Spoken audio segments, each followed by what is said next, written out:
please. No, please. Honestly, the closest I can think of them, as well made as they are, with actors doing the best they can under the circumstances, is theme parks.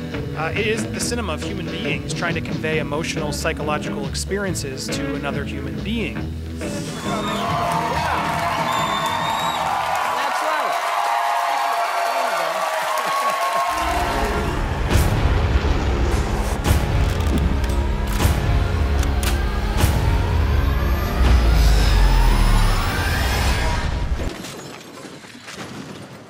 And look, the world has changed. Technology has changed. The way people view films have changed. Where they view them.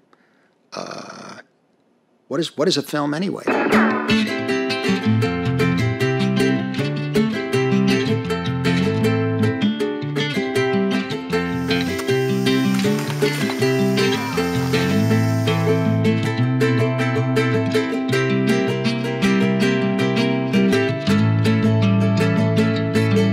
When I sit down to watch a movie, I see the clapper's ghost before every shot. I want to go in and re-edit the movie rather than let it play before my eyes. I've got a huge library of movie files on my computer. I think, what if Al Pacino was in Taxi Driver instead of Robert De Niro? I see that images are everywhere, even in places I'd never expect. This is your daily tech and business briefing from Cheddar. When images are given away like this, how can they have any value? It is hard to trust what I'm seeing. I won't even use my backup camera when I put my car in reverse. I don't believe the images are honest. I don't believe the images are honest. Give us adequate images. We lack adequate images. Superhero movie CGI effects tell me this is real, this is there, but I can't feel that to be true. The images don't convince me. In this oversaturated movie landscape, I look up to the films of Martin Scorsese. Scorsese has always made films that are benchmarks for acclaim. Taxi Driver, Palme d'Or at Cannes, one of the best films of the 1970s. Raging Bull, voted Best Film of the 1980s. Goodfellas, voted Best Film of the 1990s. The Departed, Best Picture Oscar in the 2000s. Scorsese has also said he doesn't watch many movies these days because the images lack meaning. He says, there's oversaturation, particularly in our world as it is now, and nothing really does have a meaning. Images, for example, are everywhere. Cinema used to be in a building, and even on television you'd see a film or whatever. I must say that of all the films that I'm aware of, I don't see many new ones over the past 2 or 3 years. I stopped because the images don't mean anything. But I don't get it. I mean, or at least let me put it this way: I've seen 1 or 2. That's enough, because it's the same thing over and over. And people were saying, "Oh, you don't like those films." It's not that I don't like them. They've got real cinema on the run, so to speak. The filmmakers of substance need support. It's very difficult for films of substance or attempted, how should I say? I don't want to use the word personal vision, but I have. It doesn't mean it's not entertaining, right? But these projects, where can they be shown? Streaming has gone from being cinema's greatest threat to becoming its only hope for salvation. But in the already crowded marketplace of movies, putting your precious film online is a bit like this. Plentiful images stream wherever there is internet. Images wantonly added to my various feeds are consumed and thrown away. The internet renders all movie imagery equally important and equally worthless. What I'm afraid of is the tendency for everything to go by quickly.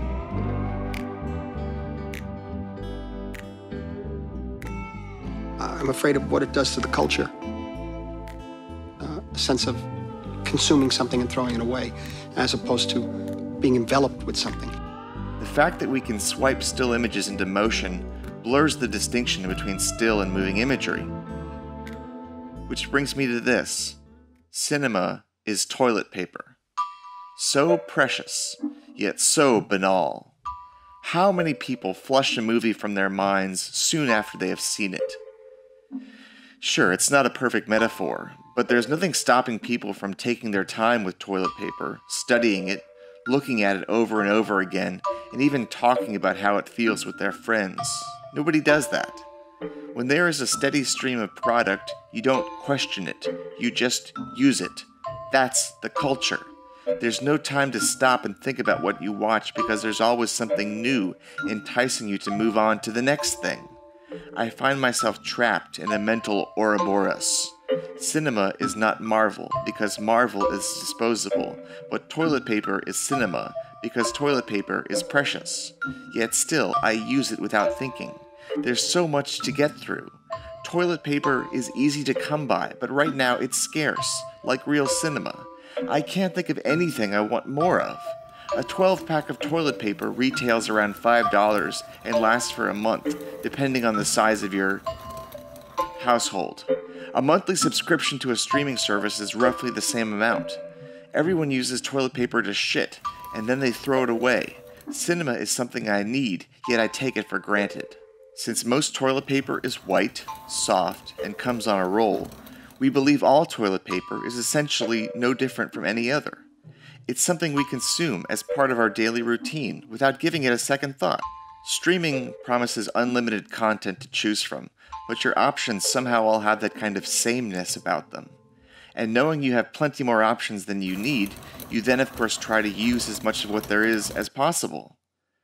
Images are there for us to grab at any time of day or night. You know you will have some kind of experience, possibly the same experience, so you'll grab whatever is within reach. Scrolling faster results in a kind of visual diarrhea. Scorsese says, "We're just completely saturated with images that don't mean anything. Words certainly don't mean anything anymore. They're twisted and turned. So where's the meaning? Where's the truth?" So I can see what he's trying to say. Are the comic book movies that we know and love? Are they One Flew Over the Cuckoo's Nest? Are they 12 Angry Men? Are they Wizard of Oz? No. Are Citizen Kane? No. At the same time, they are to our generation. This guy suggests that cinema is a thing that can only exist in the distant past, like cinema is a designation reserved only for the very best classic films. Cinema is still being made in the world today. Some people don't want to look for it. You might have to lift up a rock, and there could be a snake under there. You're now making movies for 16-year-olds and China. And that's it. Cinema itself is an international idea, while superhero movies are almost strictly Hollywood. Cinema means something regardless of what country you're from. And at some point, superhero movies themselves will be replaced. And Martin Scorsese is in his late 70s, and there may not be many people after him who even use the word cinema, like it means something other than just movies. Come on, this will be fun. I want to have some fun. Digital projections, that's just television in public. And apparently the whole world is okay with television in public, but what I knew as cinema is dead. Okay, we'll take questions from the audience. Will we need to, at some point, redefine perhaps what is cinema? Well, now, okay, you're looking at me.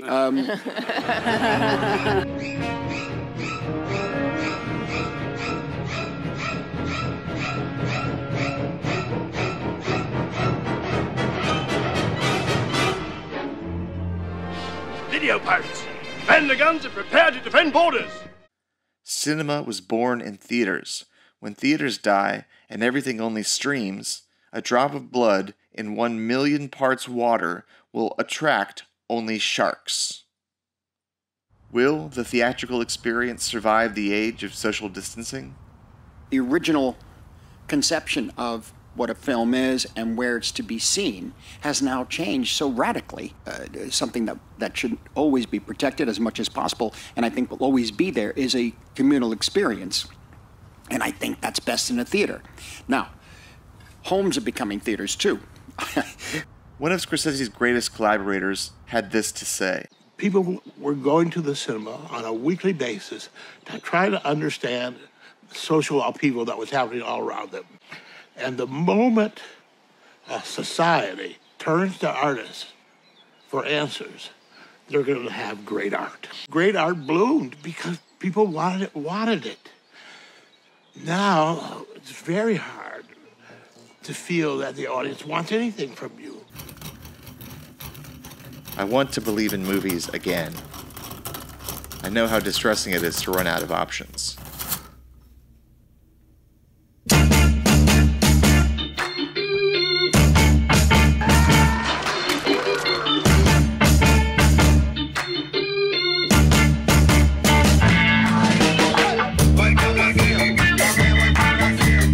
What makes cinema? I think what makes cinema to me, I think ultimately it's something that for some reason stays with you, so that a few years later you could watch it again, or 10 years later you watch it again and it's different. In other words, there's more to learn about yourself or about life.